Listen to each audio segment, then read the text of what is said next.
Do we say apple, an apple, or the apple? And why do we say desan instead of asan? In this video, you will learn how to use the three English articles a, an, and de with simple rules and clear examples. By the end, you will know exactly which one to use and when. Let's get started with a. Use a before a singular countable noun when we are talking about one thing, but not a specific one. For example, I saw a dog in the street. She wants an iPhone.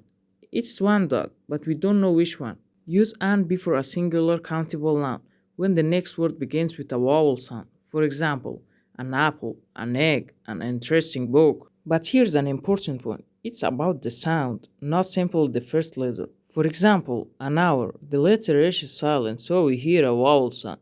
But university starts with a U sound, so we say a university, not an university. So remember, choose a or an based on the sound you hear at the beginning of the next word. If you are finding these tips useful, subscribe for more simple English lessons.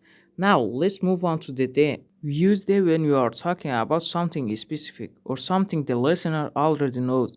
For example, I saw a dog. The dog was very cute. The first time it's a dog because it's not specific. Then we know which dog, so we say the dog.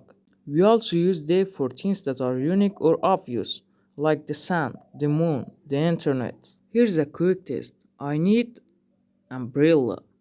A, an, or the. The answer is an, because umbrella begins with a vowel sound. And that's it. A, an, and they may be small words, but they make a big difference in English. Keep practicing and you will get them right naturally. See you in the next lesson.